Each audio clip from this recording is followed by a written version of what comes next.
Bihar board ऐसे ऐसे प्रश्न पूछते हैं और हम लोग कैसे कैसे प्रश्न में लगे हुए रहते हैं। तो चलिए, जो बिहार बोर्ड पूछता है वही प्रश्न को बना करके सीखते हैं ताकि परीक्षा में काम दे। 2021 में यह प्रश्न पूछा जा चुका है कि सम संख्या का स्वरूप कैसा होता है। सम संख्या का स्वरूप कैसा होता है भैया? 2p के रूप का होता है, अर्थात एबीसीडी कुछ भी हो उसके साथ सम संख्या हो तो सम संख्या होगा। अगर ये सम संख्या हो इसके साथ प्लस में सम संख्या हो तो भी क्या होगा? सम संख्या होगा। तो ऐसे संख्या को हम बोलते हैं सम संख्या। क्या सिर्फ 2 ही हो? नहीं, कुछ भी हो सकता है। 4p भी हो सकता है, 4p प्लस 2 हो सकता है, 4p प्लस 4 हो सकता है। तो ऐसे संख्या को हम सम संख्या कहते हैं। अगर इसके पहले वाला नंबर अगर विषम संख्या हो तो क्या होगा? तो अगर पहले वाला नंबर विषम संख्या अर्थात इसका गुणांक 1 है, इसका गुणांक 3 है, प्लस में कुछ भी हो, ये सम भी हो सकता है और विषम भी हो सकता है। फिर विषम संख्या कैसा होगा? तो भैया इसी स्वरूप का होगा, बस फर्क इतना है कि इसके साथ प्लस में कोई एगो विषम संख्या जरूर होगा। ये 4p के रूप का है तो इसके प्लस में विषम संख्या जरूर होगा। तो ऐसे संख्या को हम बोलते हैं क्या? विषम संख्या। ठीक है। तो सम संख्या का स्वरूप या तो 2p, 2p प्लस 2 यानी ये भी सम, ये भी सम, ये भी सम, ये भी सम, ये सब सम हो, सभी संख्या सम दिखाई दे तो वो सम संख्या होगा। अगर ये सम दिखाई दे और बाद वाला विषम दिखाई दे तो उसको हम बोलेंगे विषम संख्या।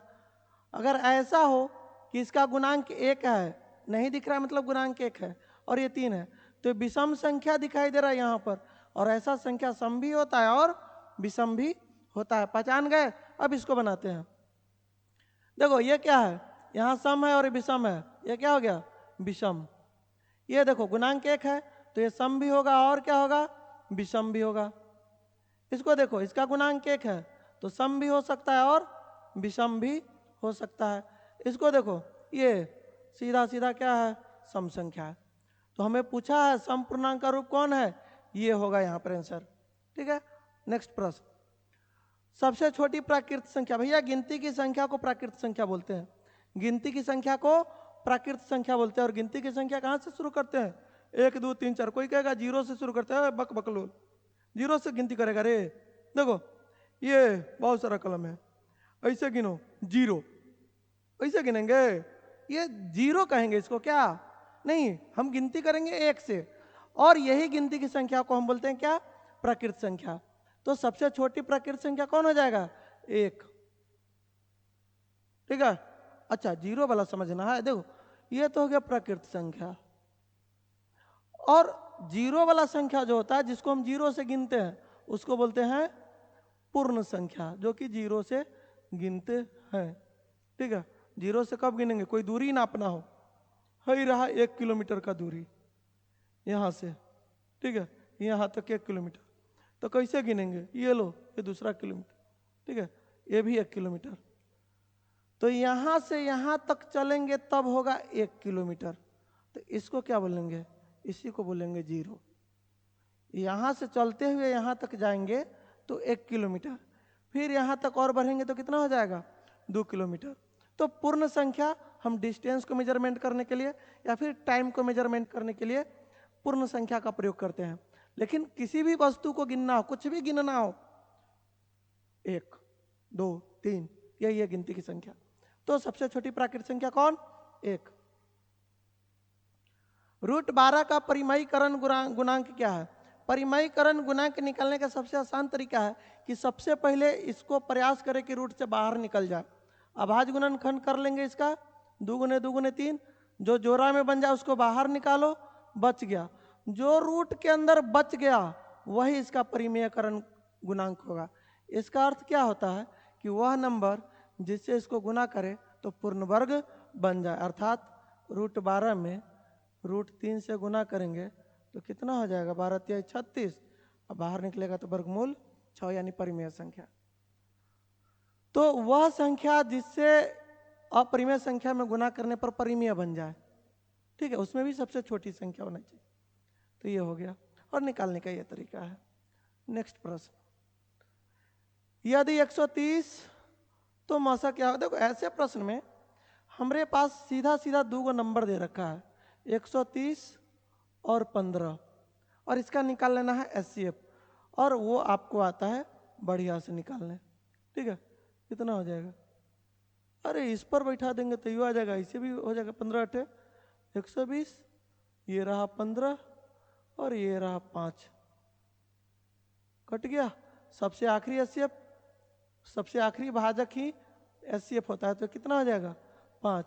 इस पर बैठा करके बनाना हो तो 130 बराबर 15 गुने 8 प्लस 10। 130 में 15 से भाग दिए, दूसरा नंबर भी 15 ही है, तो इसको आगे बढ़ाएंगे तो 15 में कितना से भाग देना है? 10 से।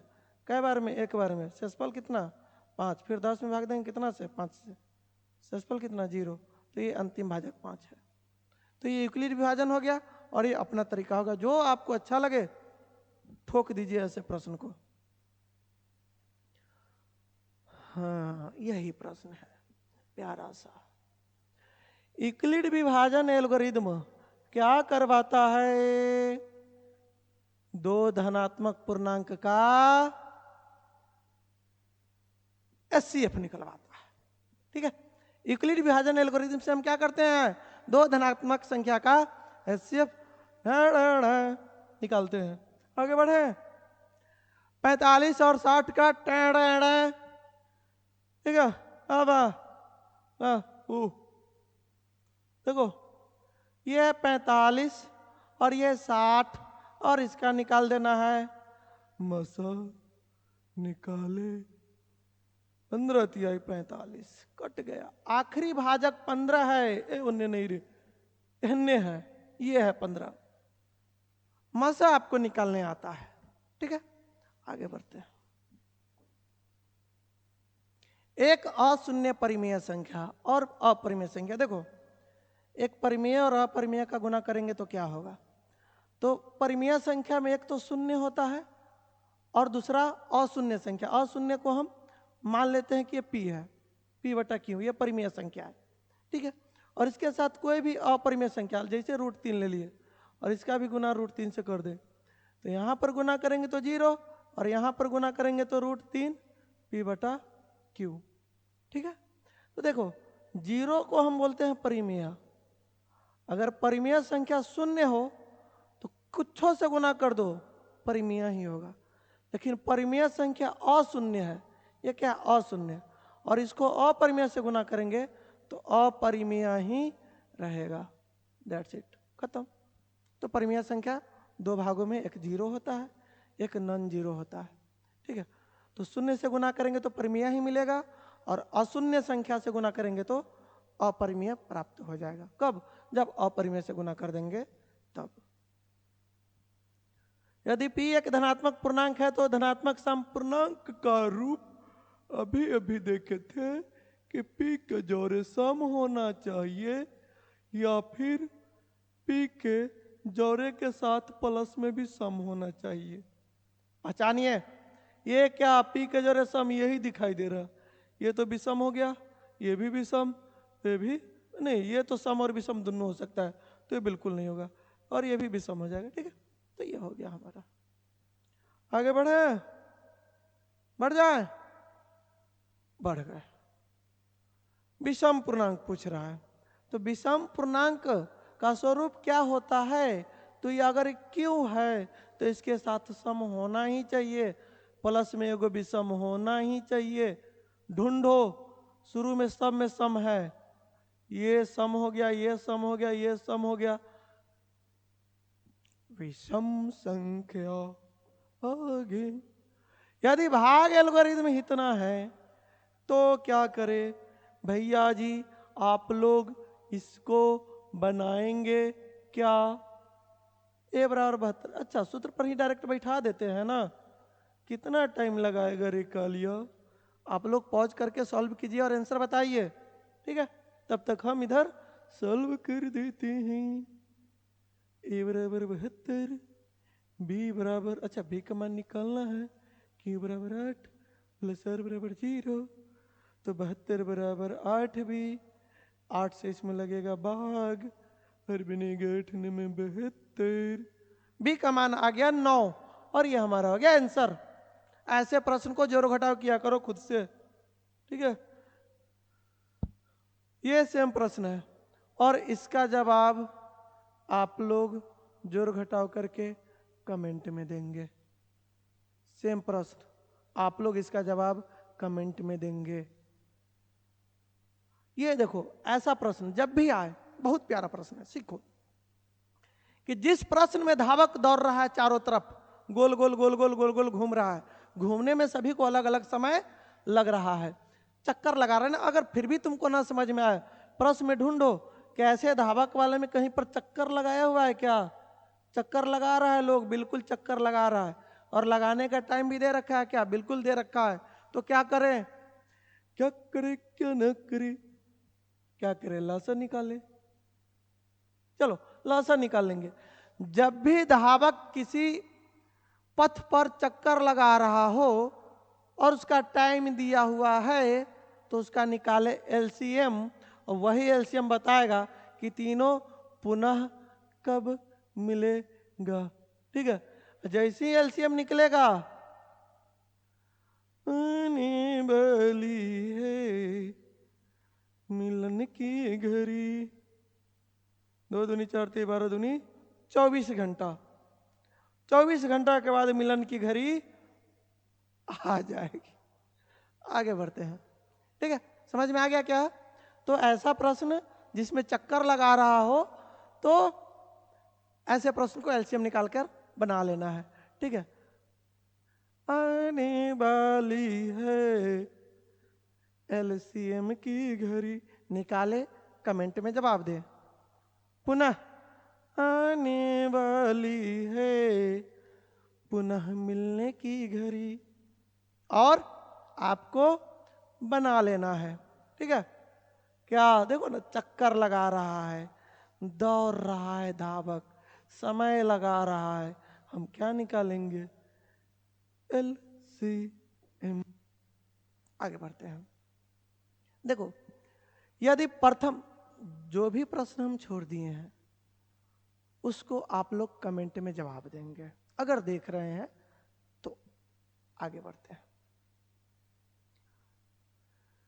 प्रथम 13,986 अभाज्य संख्या, ऐसे प्रश्न को सीधा सीधा नहीं समझा ही देते हैं।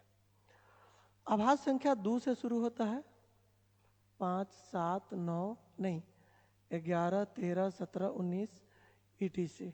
ठीक है, शुरू वाला नंबर होता है सम, और बाद बाकी सभी होता है क्या, विषम। ठीक है, अगर इसमें से एक नंबर यानी शुरू वाला हम हटा दे, तो 2 प्लस कै गो अभाज्य संख्या बचेगा, 13,985 गो, यानी अभाज्य संख्या की संख्या भी विषम है, और अभाज्य संख्या की संख्या विषम हो और उसको जोड़ देंगे तो विषम संख्या आएगा, और सम प्लस विषम कितना होगा, जो भी नंबर आएगा वो विषम ही रहेगा। सम संख्या में विषम संख्या को जोड़ेंगे तो विषम संख्या ही आने वाला है, और विषम संख्या में न इस सम से भाग लगेगा, न इसमें भाग लगेगा, न इससे भाग लगेगा, तीनों में से किसी से भी भाग नहीं लगने वाला है। ठीक है, तो इनमें से कोई भी नहीं। समझ में आ गया क्या, इससे भारी नहीं पूछेगा। डोंट फिकर व्हेन सिंघम इज हियर, हो। सबसे छोटी पूर्ण वर्ग संख्या, सबसे छोटी पूर्ण वर्ग संख्या जो इससे भाज्य हो, बहुत प्यारा प्रश्न है। तो ऐसे प्रश्न को बनाने का सबसे सुंदर तरीका क्या है, पहला स्टेप क्या निकाले, एलसीएम, दूसरा स्टेप पूर्ण वर्ग बनाए, क्या बनाए, पूर्ण वर्ग। अगर ये दोनों नहीं आ रहा है तो सीख लो, हम एलसीएम निकाल दे रहे हैं, 16 20 24 का एलसीएम,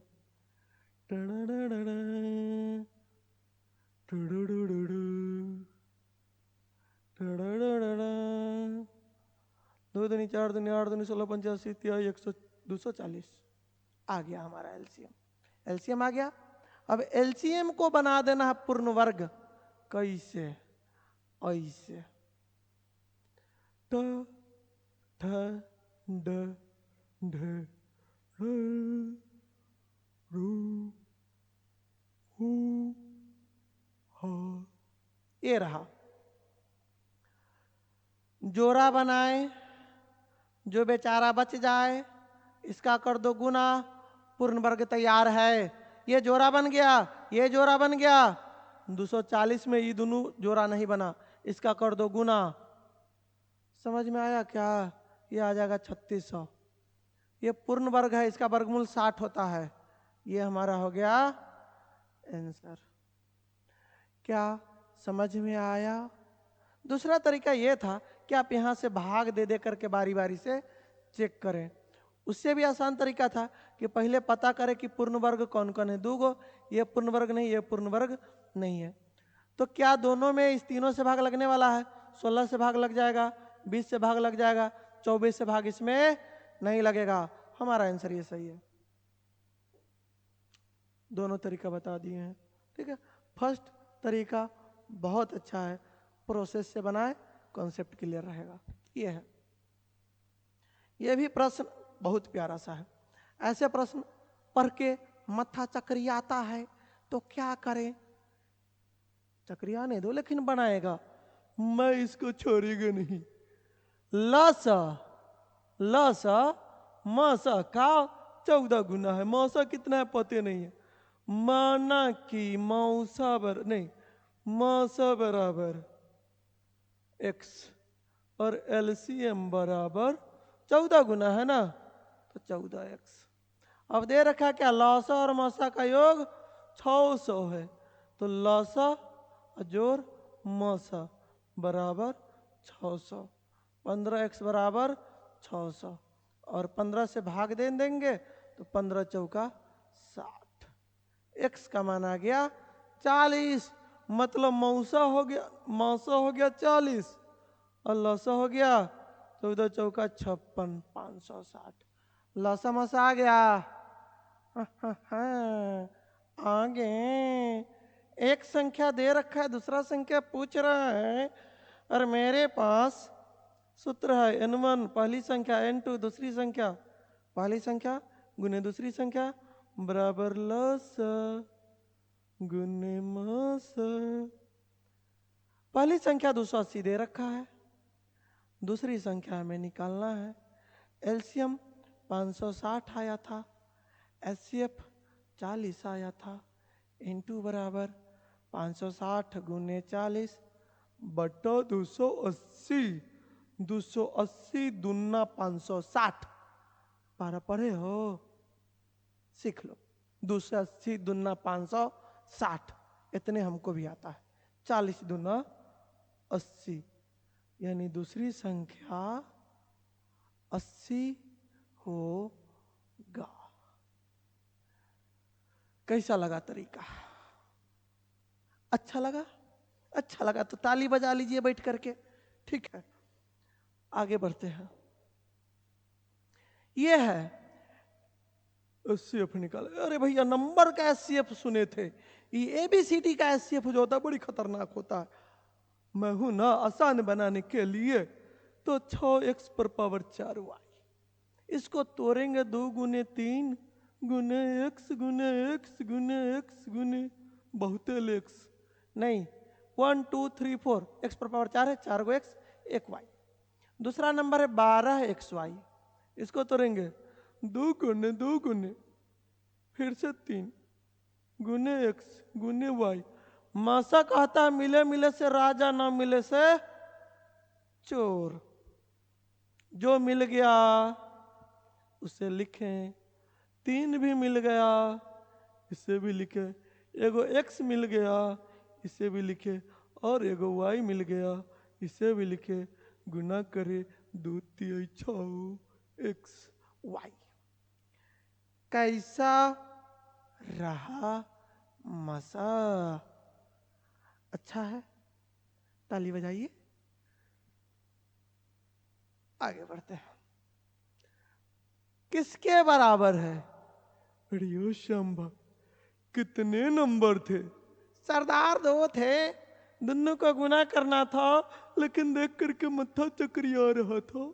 लेकिन हम इसको बनाएगा 2 गुने 3 गुने 5 गुने 5। 150 का भाज्य गुणनखंड ये रहा। अब इसमें से निकाले बाहर, 2 को 5 में से 1 को 5 बाहर। ये अकेले अकेले वाला गुना हो जाएगा 2 तिहाई छ आ गया रे, रे शंभ आ गया। आगे 64 के वर्गमूल को 64 के घनमूल से भाग देना है। वर्गमूल घनमूल, देखो वर्गमूल निकालने के लिए नंबर को डालो रूट में, और घनमूल निकालने के लिए भी डाल दो रूट में। फर्क कितना होता है कि यहाँ पर लिखा जाता है 3, यहाँ पर 2 होता है, लेकिन लिखने का रिवाज नहीं है, मतलब नहीं लिखा जाता है। मान लिया जाता है कि यहाँ पर 2 पहले से ही बैठा हुआ है। 64 का वर्गमूल होता है 8 और घनमूल होता है 4। काट दो, ढूंढ लो, यही आंसर है।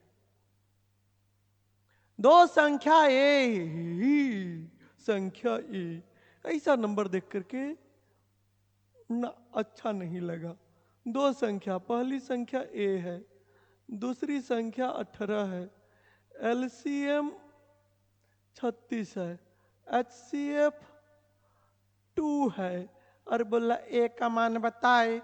हमारे 5, एक प्याला छुतल है, पहली संख्या गुने दूसरी संख्या बराबर एलसीएम गुने एचसीएफ। ए गुने 18 बराबर 36 गुने 2, तो ए का मान हो जाएगा 36 गुने 2/18। काट कुट करेंगे, 18 दूनी 36, 2 दूनी 4, ए का मान आ गया 4।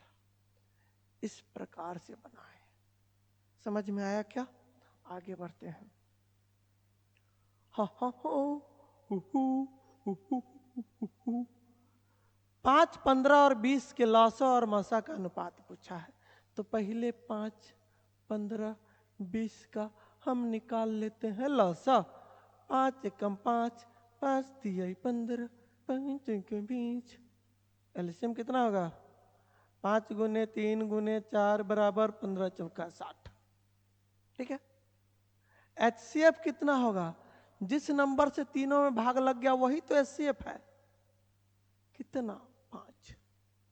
अब बोल रहा है लसा और मसा का अनुपात, तो लसा अनुपात मस दोनों में 5 से भाग लगेगा, 12:1 आ गया।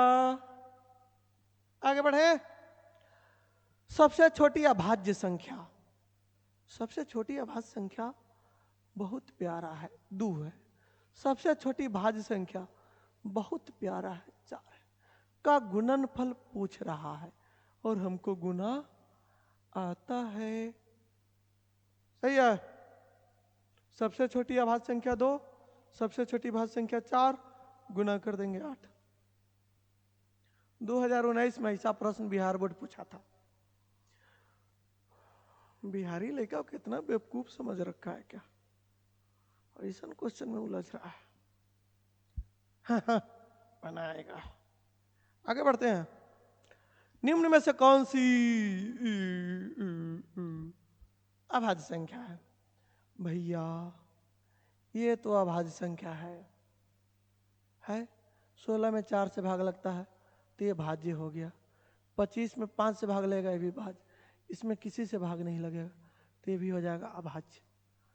अब क्वेश्चन टाइप करने वालों ने कौन से स्टेट में जा करके नशा करके आया था जो 2 आंसर सही दिया?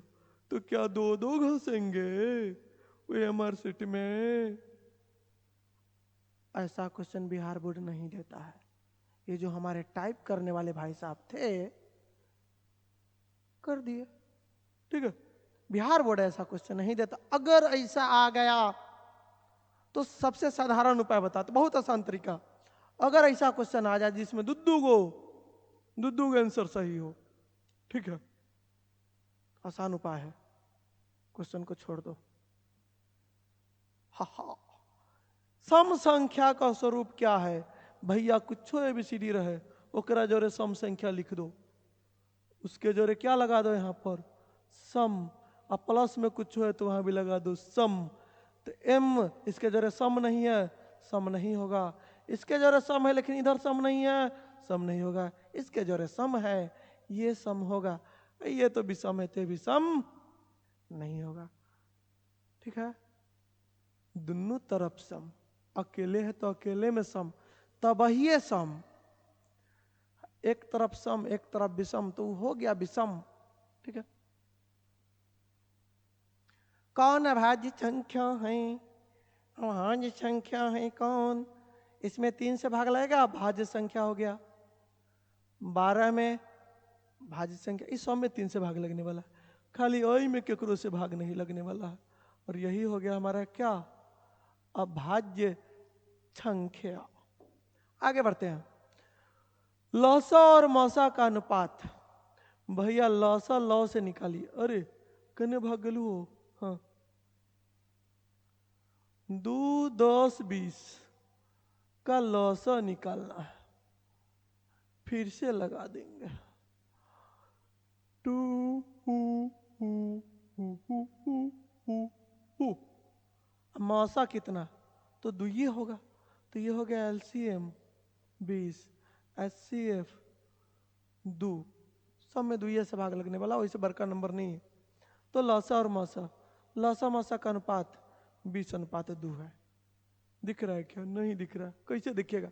इसको काट कुट करेंगे पहले, दोनों में 2 से भाग लेगा, 10:1।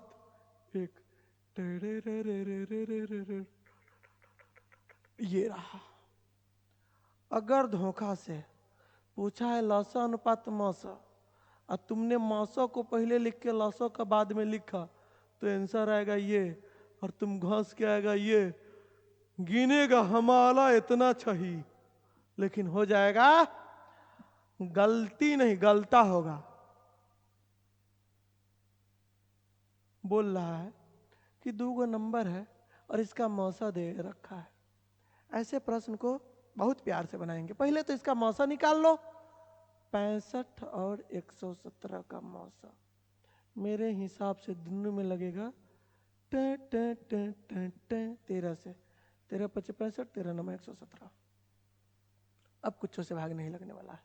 यानी मौसा जो होगा एचसीएफ वो कितना होगा? 13 होगा। और यहाँ पर बोला है कि नहीं मौसा इतना होगा, तो ये मौसा और ये मौसा दोनों को कर देंगे क्या? बलाबल। अब बोलो बनेगा कि नहीं बनेगा?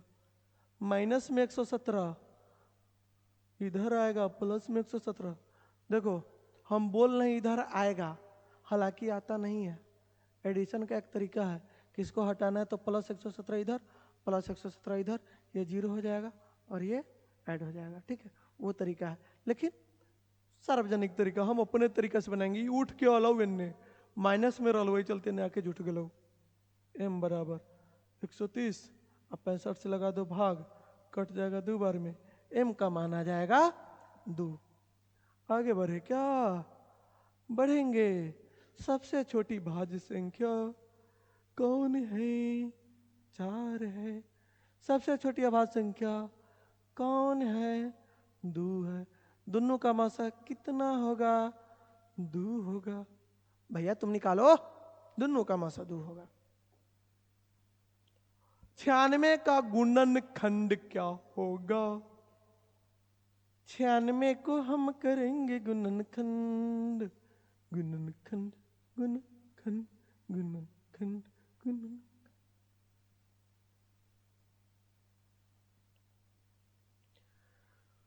1 2 3 4 5, 2 5 हो गया तो 2 पर पावर 5। 3 अकेले है तो इसको रहने देते हैं अकेले, और 2 पर पावर 5 और 3 पर पावर अकेला। यही होगा आंसर। आगे बढ़ते हैं। 6, 8, 22 लौसा और मौसा का अनुपात। देखो इस क्वेश्चन को छोड़ रहे हैं तुम्हारे लिए। 6, 8, 22 का निकालेगा लौसा, अनुपात मौसा, काटकुट करेगा एंछल तमेंत में। 5005 के कितने अभाज्य गुणनखंड है? रे शंभ, कितने अभाज्य गुणनखंड है रे? हमको नहीं पता सरदार।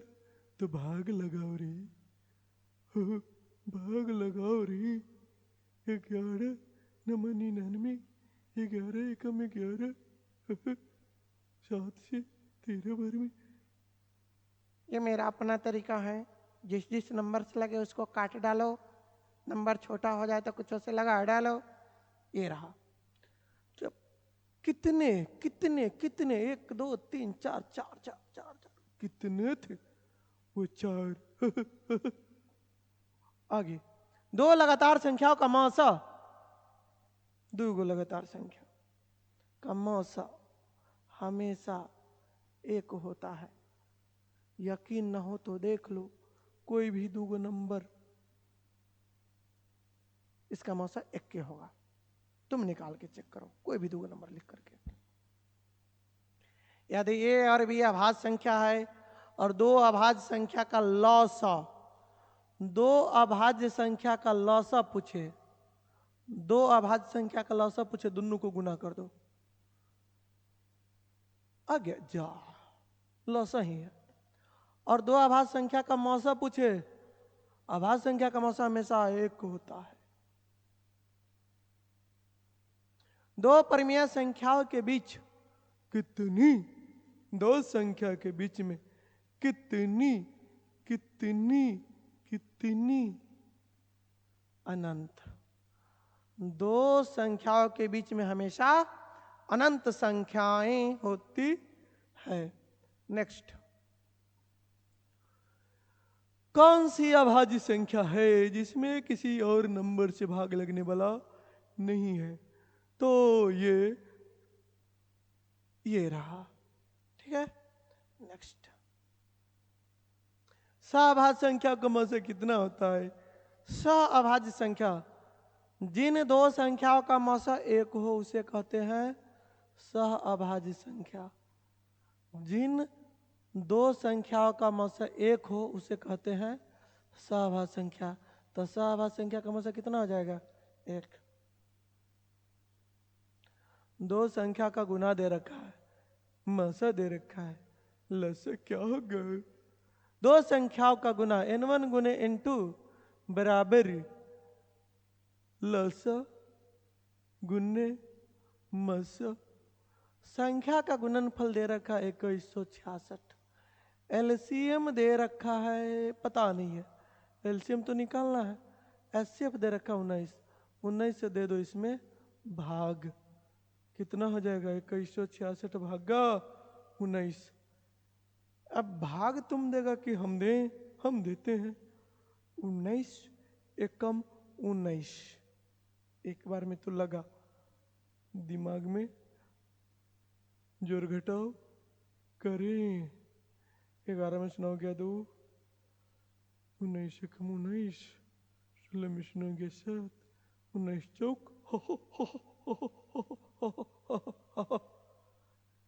अगर किसी के दिमाग में यह आ रहा हो कि पहले ही पता चल गया कि एक बार में लग गया, यहीं पर टिक कर देना चाहिए था।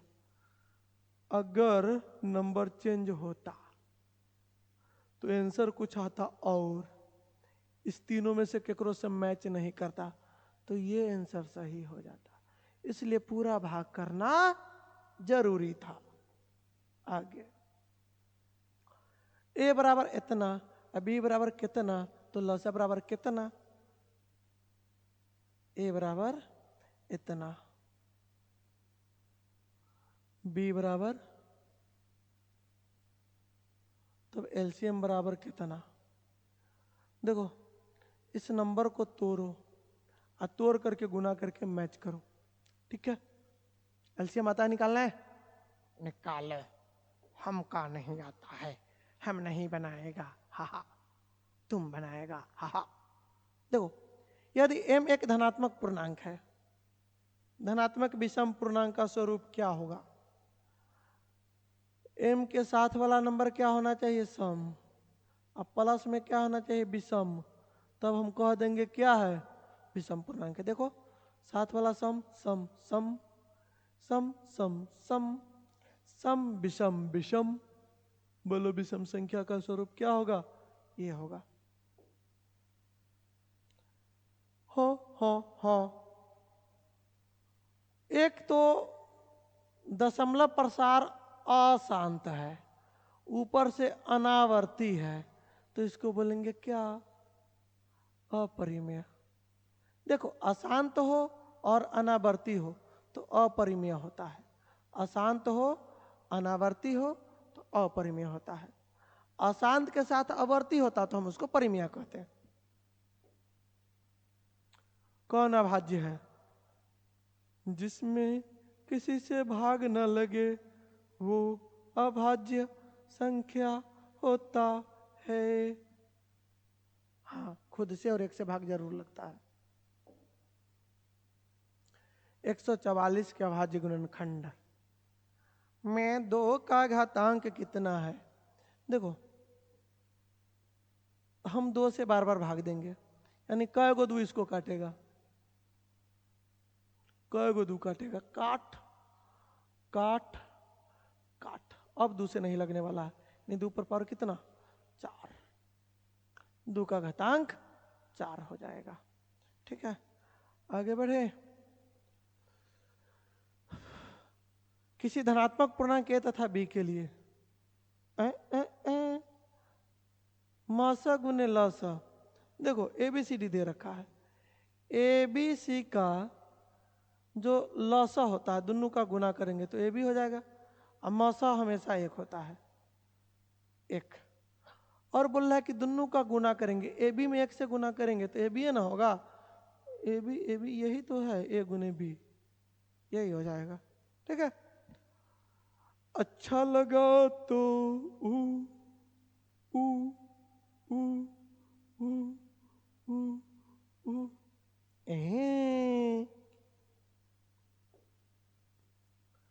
यदि P और Q 2 अभाज्य संख्या है तो मस्सा अभाज्य संख्या का मस्सा 2 अभाज्य संख्या का मस्सा हमेशा 1 होता है।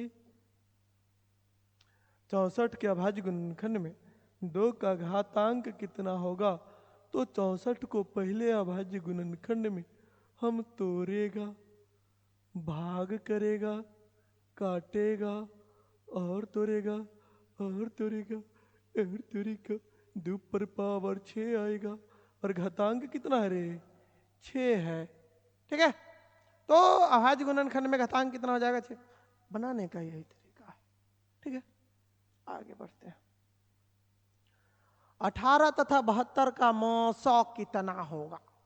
18 तथा 72 का मौसा कितना होगा? कितना होगा? 18 तथा 72 का मौसा कितना होगा? तो 18 से 72 में भाग दे और एक के बार में स्वाहा हो गया, जिस नंबर से कट जाए वही होता है मौसा। 2022 में यह प्रश्न पूछे हुआ था। 156 के अभाज्य गुणनखंड में 2 का घातांक क्या है? 156 के अभाज्य गुणनखंड में 2 का घातांक क्या है? तो हम क्या करेगा? 156 को लेगा, जब भी घातांक पूछे भाग दो, जिसका पूछे उसी से भाग दो। 2 7 14, 2 8 16, 2 में 18। अब नहीं लगेगा 2 से भाग, तो 2 पर पावर कितना आएगा? 2, यानी घातांक कितना हो गया? 2 हो गया। ठीक है, घातांक कितना? 2 हो गया। आगे हो 2 धन पूर्णांक A और B है, तो मौसा तो होगा 1, AB का मौसा 1, एलसीएम दोनों का गुना कर देंगे AB, मौसा गुने लौसा, मौसा गुने लौसा बट्टा मस, काट कूट 1 एकम 1 1 1। आप लोग को समझ में आया क्या? आया क्या? आया क्या? आया क्या? आया आया क्या? आया क्या? आया क्या? आया क्या? आया क्या? आया क्या? आया क्या? तरबूज बन गया रे। ठीक है,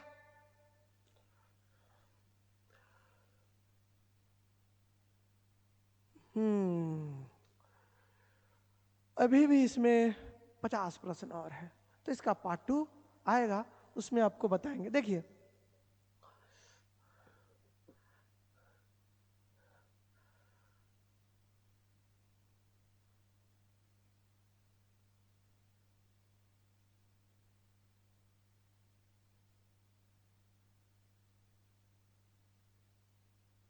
ये है हमारे YouTube चैनल।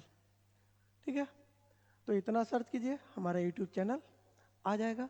उस पर मैट्रिक इंटर का जो भी विषय का पढ़ाई होगा अपलोड होते जाएगा और आप लोग देखते जाइएगा। ठीक है, और जल्द ही सीरीज शुरू होगा। ठीक है, और प्रत्येक चैप्टर लाइन बाय लाइन उसका कॉन्सेप्ट क्लियर करते चलेंगे और प्रत्येक टॉपिक को हम देखते चलेंगे। ठीक है, तब तक के लिए गुड बाय, बाय बाय।